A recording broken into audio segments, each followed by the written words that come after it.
Hello दोस्तों, मेरा नाम है अंकुश धवन और आज हम सीखेंगे कि स्टेटस होल्डर सर्टिफिकेट क्या होता है। जी हाँ दोस्तों, इंडियन गवर्नमेंट ने डीजीएफटी के साथ, directorate general of foreign trade के साथ मिलके एक स्टैंडर्ड बना रखा है कि अगर एक एक्सपोर्टर या उसकी कंपनी इतनी टर्नओवर साल की करती है तो उसको अलग अलग तरह के बेनिफिट्स दिए जाते हैं। तो चलिए आगे हम बढ़ते हैं। सबसे पहले इस कैटेगरी में आता है 1 स्टार एक्सपोर्ट हाउस। जी हाँ, 1 स्टार एक्सपोर्ट हाउस में क्या होता है कि अगर आप एक साल में $3 मिलियन का यूएस डॉलर का एक्सपोर्ट करते हैं तो आप इस दायरे में आ जाते हैं।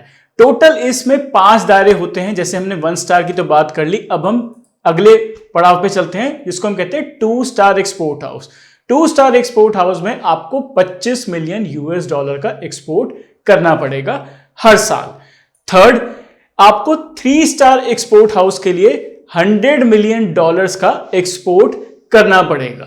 फोर्थ कैटेगरी में आने के लिए आपको $500 मिलियन का एक्सपोर्ट करना पड़ेगा। जी हां दोस्तों, $500 मिलियन यूएस डॉलर का एक्सपोर्ट आपको इंडिया से करना पड़ेगा। इसमें आपको बड़े बड़े ब्रांड्स दिखेंगे जैसे कि बजाज हो गया, मारुति हो गया और भी बहुत सारे ब्रांड्स आपको दिखेंगे जो $500 मिलियन का एक साल का टर्नओवर करके एक्सपोर्ट करते हैं।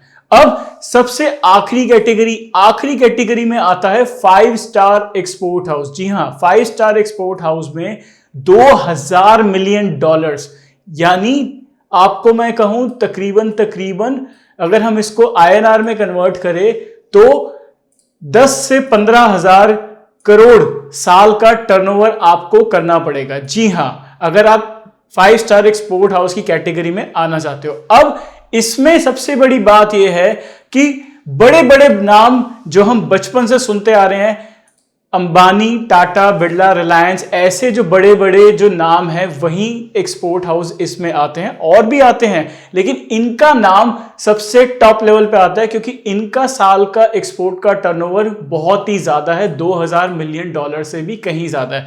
इससे बड़ी तो कोई कैटेगरी नहीं है क्योंकि हम सब जानते हैं कि इनसे बड़ा टर्नओवर किसी का है ही नहीं। और अब बहुत ही जल्द इसमें अडानी ग्रुप भी शामिल होने जा रहा है। तो 5 स्टार एक्सपोर्ट हाउस में $2000 मिलियन का आपको एक्सपोर्ट करना पड़ेगा। दोस्तों, आपने बचपन में एक कहावत सुनी होगी, जब हम किसी को सुनाते थे या किसी से सुनते थे, जहां पैसों को और लेन देन की बात आती थी, बड़ा कोई टाटा बिरला की तू औलाद है, बड़ा कोई टाटा बिरला तेरे पापा मम्मी है या तू ऐसे खानदान से है।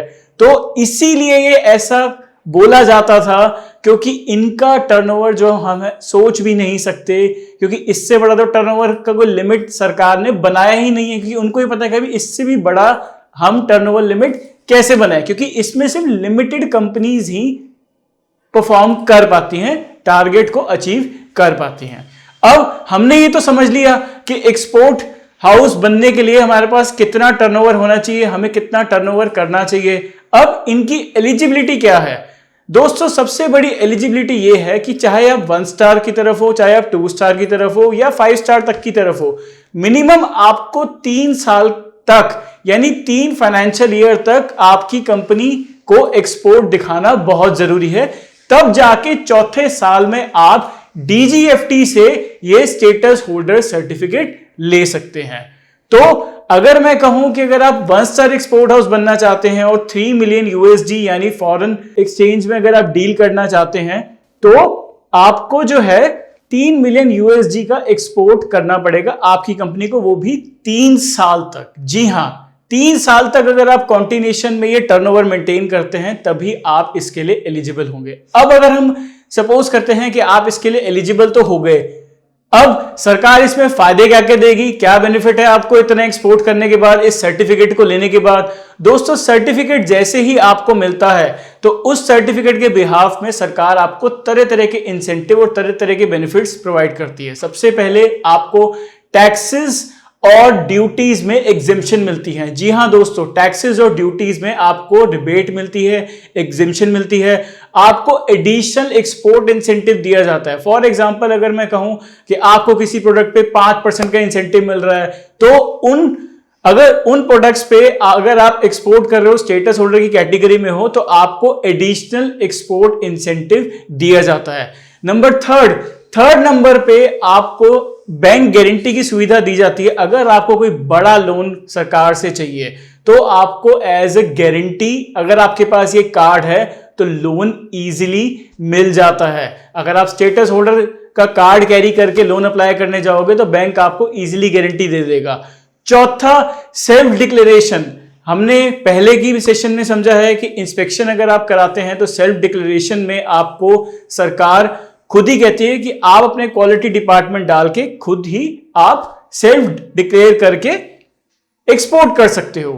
और सबसे आखिरी बेनिफिट, अगर आप कंटेनर एक्सपोर्ट कर रहे हो, मल्टीपल कंटेनर से एक्सपोर्ट कर रहे हो, तो सबसे पहले पोर्ट में आपको प्रायोरिटी दी जाएगी। मान लीजिए कि आपसे पहले भी बहुत सारे कंटेनर हैं, लेकिन आपकी कंपनी का अगर कंटेनर एक्सपोर्ट के लिए जा रहा है, एक्सपोर्ट के लिए पोर्ट में पहुंच रहा है, तो सबसे पहली प्रेफरेंस आपकी कंपनी को दी जाएगी और आपके माल को और आपके कंटेनर को दी जाएगी अगर आप स्टेटस होल्डर है तो अगर मैं कहूं कि आपको स्टेटस होल्डर बनना है तो आप ये टारगेट इजीली अचीव कर सकते हैं, क्योंकि नथिंग इज इम्पॉसिबल। भाई जिन्होंने पहले स्टार्ट किया है उन्होंने भी तो पहले जीरो से स्टार्ट किया होगा ना। तो अगर मैं कहूं आप स्टार्ट करना चाहते हैं तो 1 स्टार एक्सपोर्ट हाउस तक पहुंचिए। अगर भगवान ने चाहा और आपकी मेहनत रंग लाई तो हो सकता है आप भी 5 स्टार एक्सपोर्ट हाउस तक पहुंच जाए, या अगर मैं कहूं 4 स्टार एक्सपोर्ट हाउस तक तो पहुंच ही सकते हैं। तो कभी भी अपने आप को अंडर एस्टिमेट नहीं करना चाहिए। तो उम्मीद करता हूं आपको ये वीडियो समझ आया होगा कि स्टेटस होल्डर सर्टिफिकेट क्या है।